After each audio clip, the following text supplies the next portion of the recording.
Let's get real. Most individuals are hesitant to tell you directly that they dislike you. Instead, they hide behind phony grins, empty compliments, and stiff politeness. I've been there too, thinking someone was a buddy, just to discover they were secretly plotting my destruction. It's harsh, but here's the truth. If you don't identify the warning signs, you'll waste your time and energy on individuals who, deep down, don't get you. So let's cut through the BS and discuss the indicators that someone dislikes you but is disguising it. Even though you might not agree with what you hear, confronting the truth is preferable to living in denial. They're always making fun of your flaws.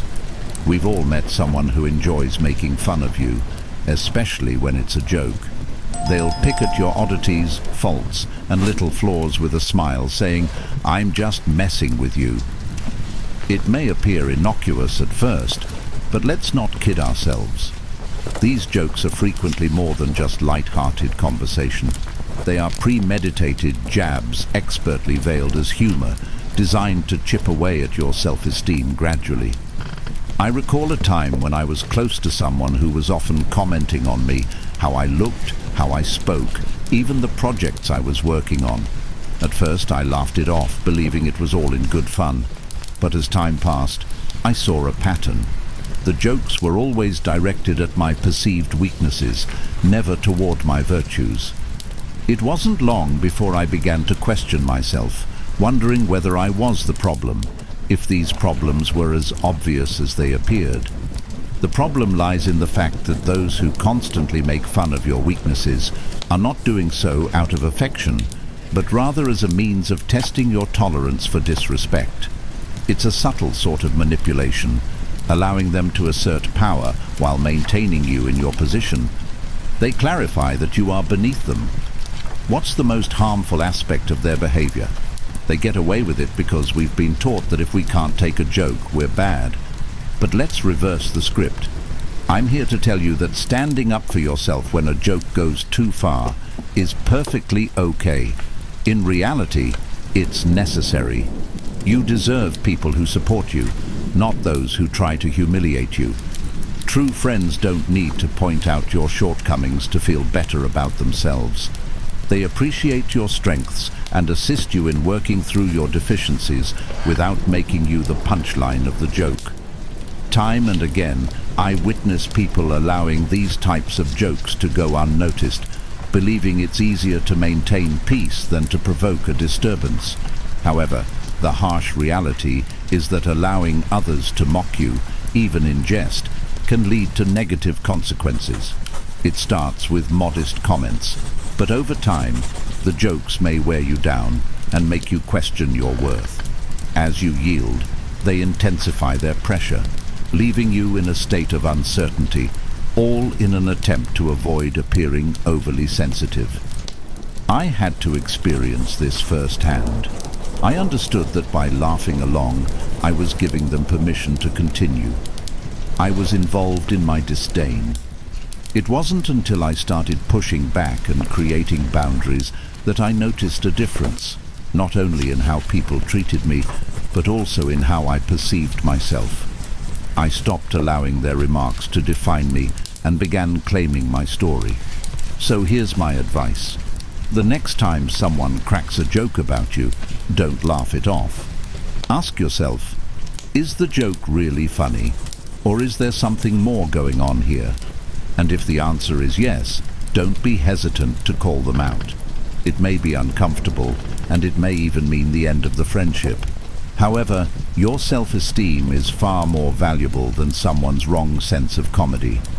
Finally, life is too short to spend it with individuals who don't value you.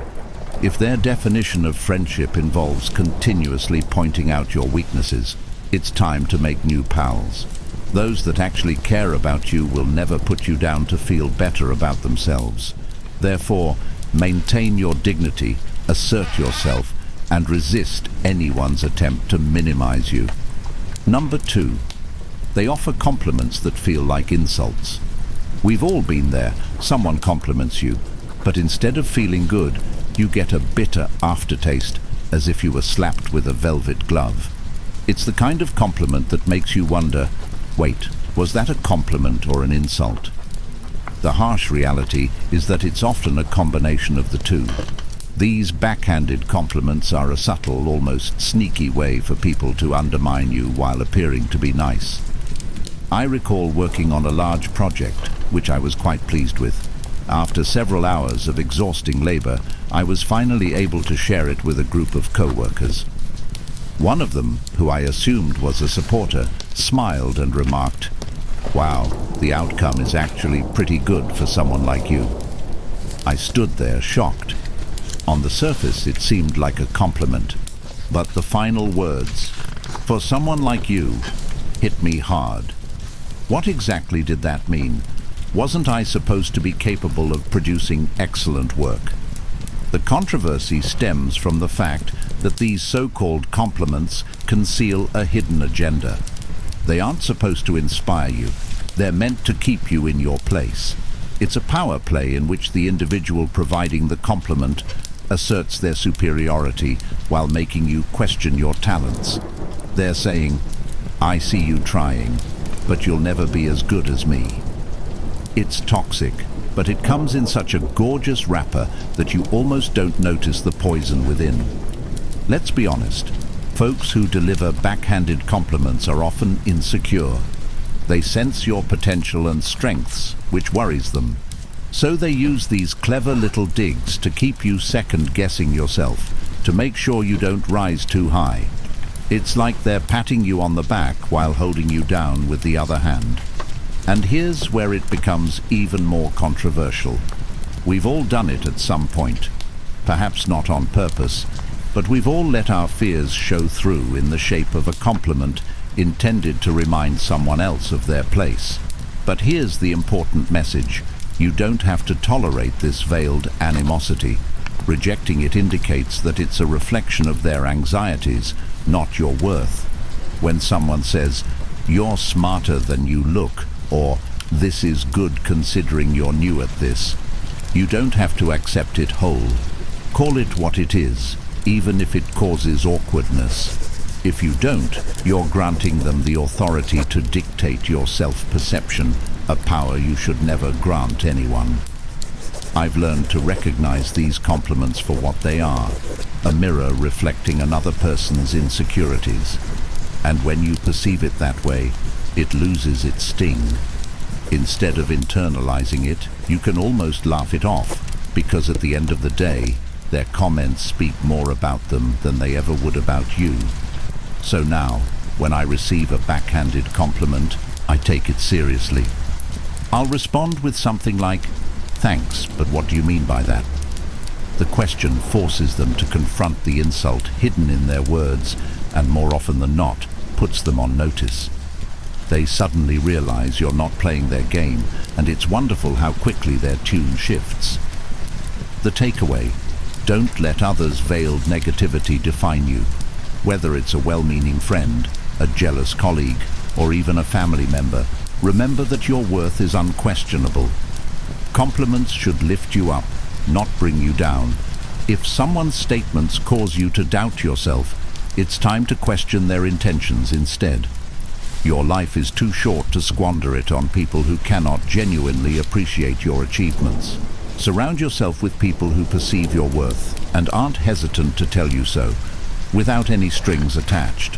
Number 3, they gradually exclude you from the plans.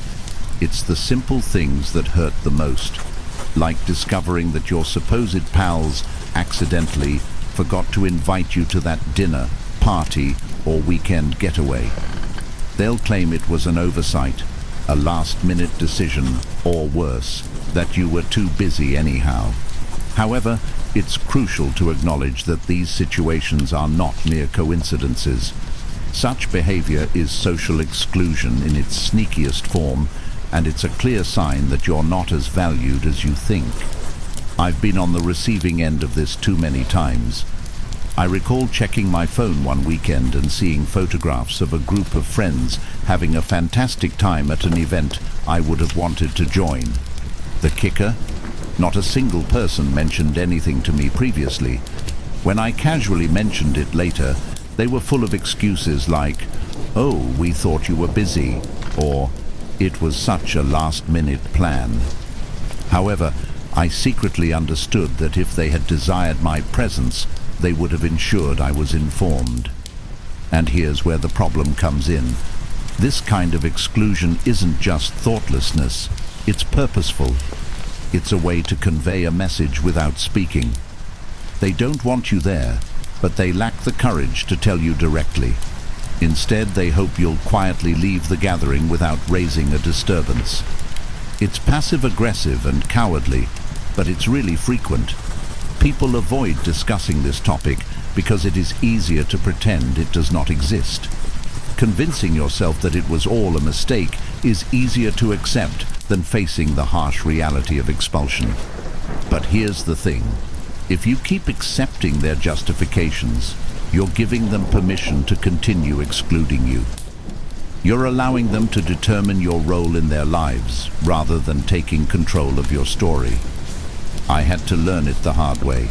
For a long time I kept quiet, letting those unintentional exclusions go, hoping that next time I'd be included. However, I recognized that by being silent, I was enabling myself to be regarded as an afterthought. So I did something controversial. I began calling them out for it. I'd remark, "Hey, I saw you guys went out last weekend. Why didn't anyone invite me?" It wasn't easy, and it certainly made things difficult, but it pushed them to address their actions. And guess what? The dynamics have altered. Some people were defensive, while others attempted to make amends.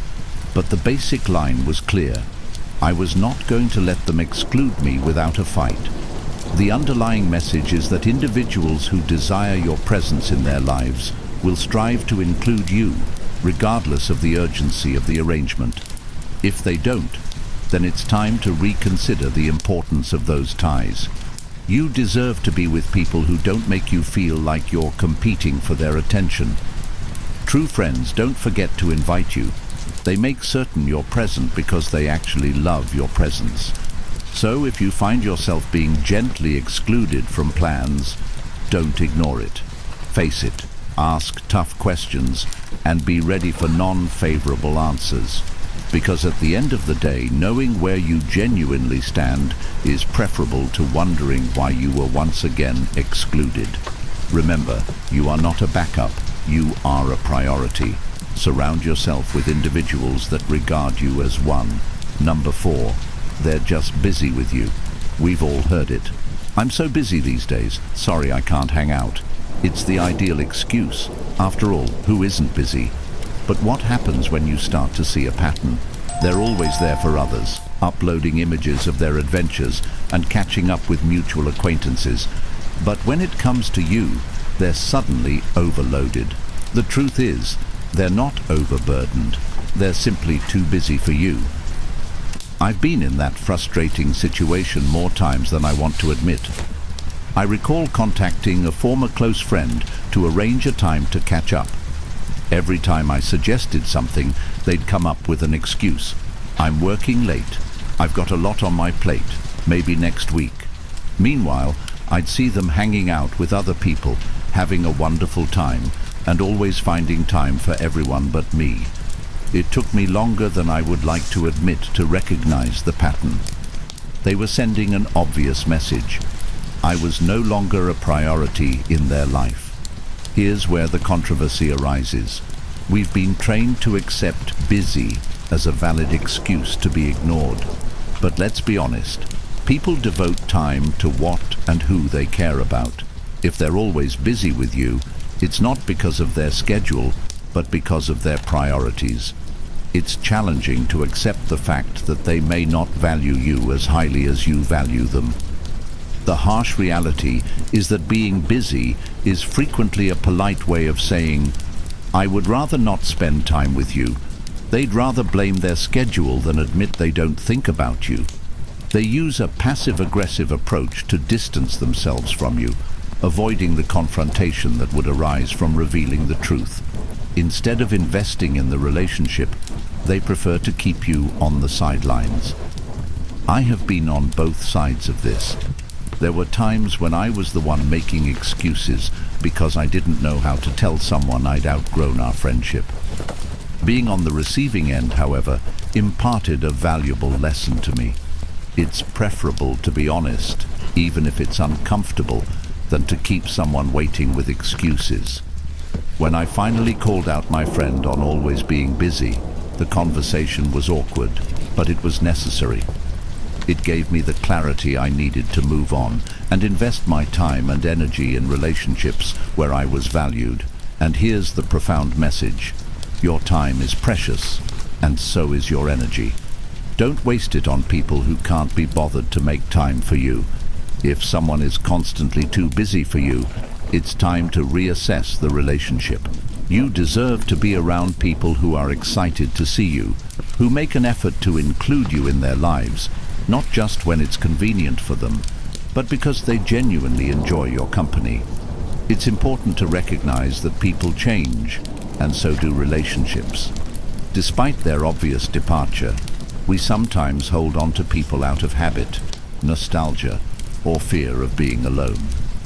But there's strength in letting go, in acknowledging that you deserve more than someone's leftover time. It's not about being needy or demanding. It's about valuing yourself enough to walk away from those who don't value you. Number 5. They avoid physical contact like the plague. Let's address a significant issue: the absence of physical contact. We're not just talking about romantic relationships here. Physical contact is a basic human interaction, a way of connecting and building trust. So what does it mean when someone goes out of their way to avoid even the most casual touch? The answer isn't pretty. They're sending a clear signal that they're uncomfortable around you, and it's time to pay attention. Once I had a colleague who appeared to flinch whenever I extended my hand for a handshake or a friendly pat on the back. Initially, I believed I was hallucinating, but eventually I realized it wasn't a personal issue. They were warm and tactile with everyone else, but I felt plagued. It wasn't long before I realized that their avoidance of physical contact was more than just a quirk. It was a deliberate effort to keep me at a distance. Here's the problematic bit. Physical contact is a natural element of human interaction, and when someone consistently avoids it, they're signaling a lack of comfort or connection. Sure, some individuals just aren't touchy-feely, and that's okay, but when it's selective, when they're comfortable hugging others but tighten up around you, it's a warning flag that something's awry. They might not despise you enough to say it explicitly, but their body language is doing all the talking. We've all experienced both sides of the issue. Maybe you've dodged a handshake or moved back when someone got too close because you just weren't getting the vibe, or maybe you've been on the receiving end, wondering why someone always appears to flinch when you're there. It's unpleasant, it's awkward, and it's typically a clue that the relationship isn't as solid as you'd like to think. But here's the deeper truth. Physical contact is a key aspect of human connection. It's how we exhibit trust, warmth, and empathy. When someone avoids it with you, they're not simply avoiding contact, they're avoiding proximity, intimacy, and vulnerability. They're holding you at arm's length, literally and figuratively, and it's a strong indication that there's an underlying issue in the connection.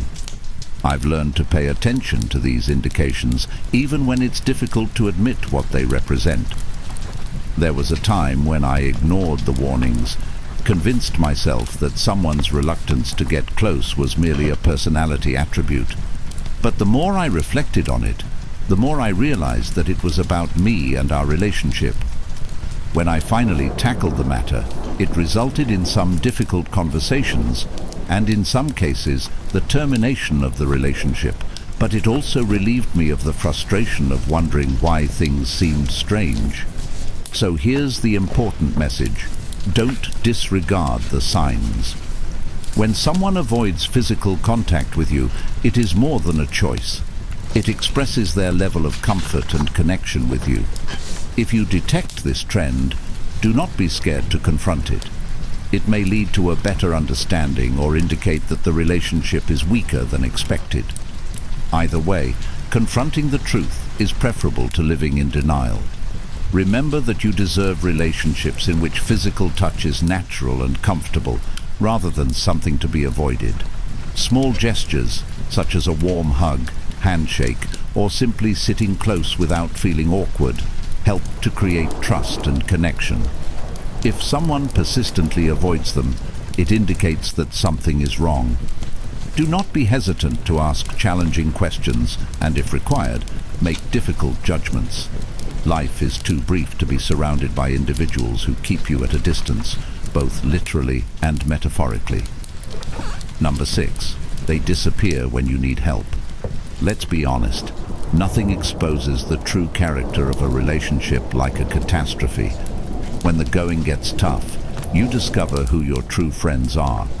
So, what does it say about someone if they vanish when you need them the most? It's not only a symptom of flakiness, it's a clear indication that they're not as invested in you as you would have assumed. Let's face it, leaving during your most vulnerable moments is not just heartbreaking, but also a betrayal. During a particularly challenging time in my life, I experienced this firsthand. I was grappling with a severe personal crisis that profoundly affected me. Naturally, I went to those I considered close friends, anticipating some form of support, even if it was only a text or a quick phone call. But guess what? Crickets. The folks I expected to be there for me suddenly had every excuse in the book. I'm so swamped at work. Sorry, I'm just really busy right now. I'll check in with you later. Rest assured, they never followed through. Here's where the controversy arises.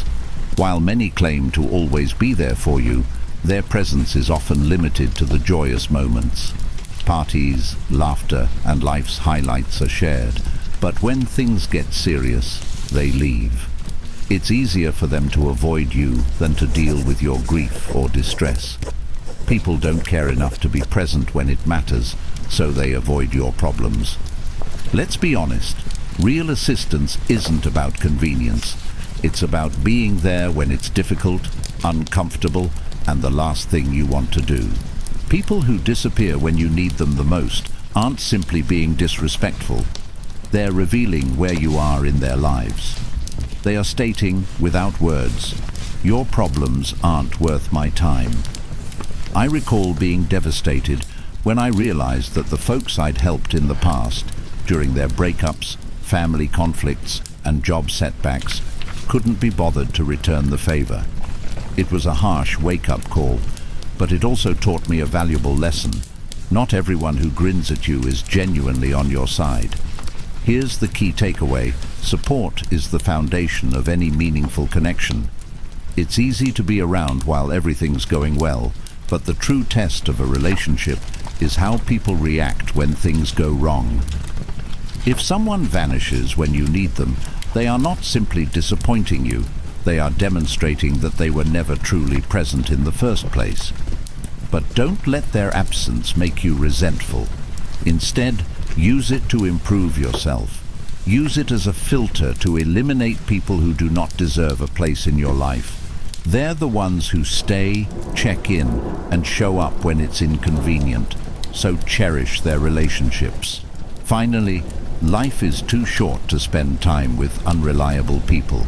Surround yourself with friends who will support you through the storm, not just in the sunny. Because when you find those few individuals who stick around when the chips are down, you've discovered something worth clinging on to. And what about those who disappear? Let them go. They have already exposed their true nature to you. Number 7. They whisper about you behind your back. Gossip is a social poison that spreads like wildfire and has the power to destroy relationships overnight. The issue about gossip is that it is never as innocent as it appears to be. When someone you consider a friend engages in gossip, they are not merely sharing a harmless anecdote. They are deliberately undermining your trust, reputation, and connection. And, let's be honest, gossiping about you is an obvious indication that they don't respect you, no matter how polite they are in person. I've been the target of gossip before, and let me tell you, it's one of the most upsetting situations. I once confided in someone I considered a close friend about a personal matter. I needed to vent, to let go of some of the burden I was carrying, and I trusted this individual to keep it between us. However, within a few days, information about that conversation began to circulate, twisted and inflated. It was similar to a game of telephone, except that the message was being weaponized against me rather than simply being lost.